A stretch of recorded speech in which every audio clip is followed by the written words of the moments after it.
the Sox seek a postseason berth. And we just need to go out there and keep playing a game, keep playing hard, and let things happen. Rocco shares his baseball story. I don't even know when I started standing out or doing especially well. I was always a good player. I just didn't know or know how far I was going to go in baseball. And regular Rob hits the town. Okay, well, have you seen Ben Affleck yet? No, we're looking for him. All the stories from the nation and the empire are next on the Red Sox Report, presented by CBS Farm.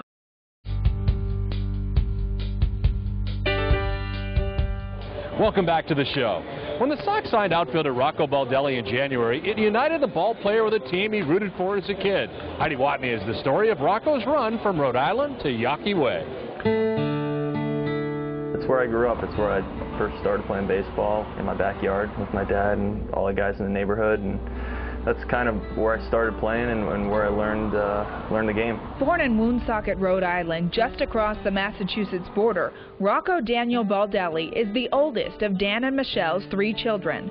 Rocco's father was a firefighter, but that wasn't his true passion. He loved baseball. He was always, you know, trying to get me, even when I wasn't trying to get him, he was trying to get me outside playing, and he always loved it. You know, he wasn't you know, as big a fan of the other sports. He was always a huge baseball guy. In high school, I played volleyball in the fall, and I played basketball up until my senior year, and then I decided to run track, and I played baseball starting my sophomore year in high school.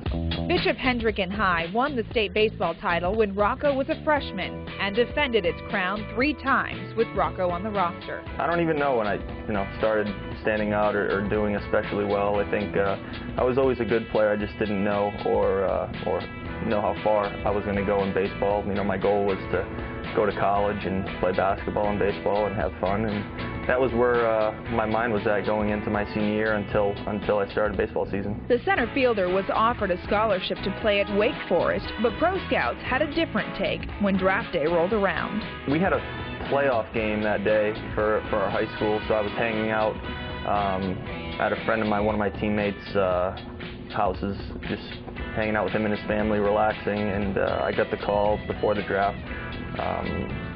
And I found out that I was going to go to Tampa, and I was excited. I was happy. Honestly, wherever I was drafted, I would have been happy. I was just happy to be in the situation. The Rays were happy to have him, and after Rocco's 3rd pro season, Baseball America named him the 2002 Minor League Player of the Year. Then Tampa Bay manager Lou Piniella had large expectations for Rocco and another young Ray during 2003 spring training.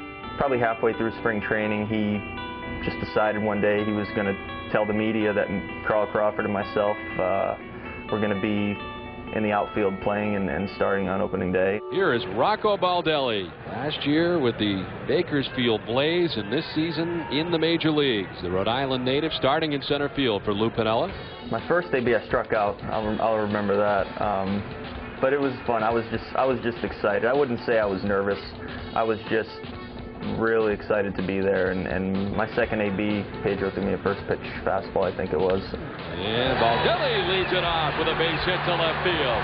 Down the line towards the corner, Ramirez will dig it out, and Baldelli stands at second base.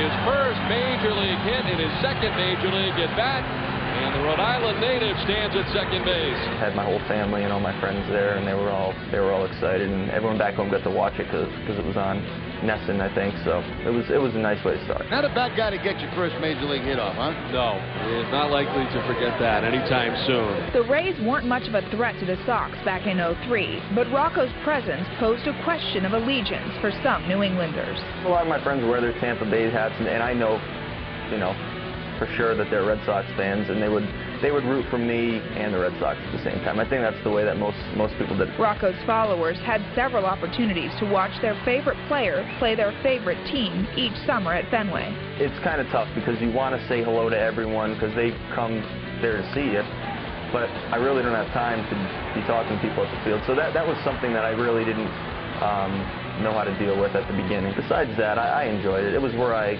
got my first experience watching big league ball games, and I have memories of it when I was a kid, so it's fun. On Rhode Island night here at Fenway, Rhode Island native has hit one a long way out of the yard to left. Rocco's next few years weren't as fun, though. His story continues after this.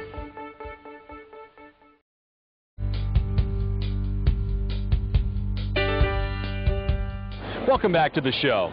Rocco Baldelli missed the entire 2005 season with knee and elbow injuries. Then a mysterious illness that caused fatigue limited him to just 127 games between 06 and 07. Heidi Watney picks up the rest of Rocco's story. I think just the fact that I didn't know what I was dealing with was the worst part for me. You know, you go to bed every night not really knowing what's going on in your body. But after I was able to figure out what was going on and talk to people and through trial and error trying to figure out what's going to help me and what's not, I think I've gotten to the point where I'm pretty comfortable with what I can do and where I'm going health-wise in the future. I feel good. Rocco finally received a diagnosis in 2008, but there was still plenty of frustration. The illness kept him sidelined as the Rays rose to the top of the American League East division standings. I would sit on the bench and for the first couple months of the season, 3 months of the season, just sit there and watch, and the team was doing well. We didn't know how well we were going to do or anything, but we felt that we were good enough to keep it up and continue winning games. But it was tough not playing, not being out there. But Rocco was back for the stretch run and postseason, and he was in the lineup for the League Championship Series Game 3 at Fenway. All the way back to the wall bay, and Rocco has hit a 3-run homer. Rocco Baldelli has returned home and broken this Game 3 of the American League Championship Series wide open. I don't even know what I was thinking. Obviously, I was spaced out and just kind of focusing in on what I was doing, and it was nice. It's a nice memory for me that I'll always have, and something that I'm sure that my family and friends will always remember too. More fun came 6 days later.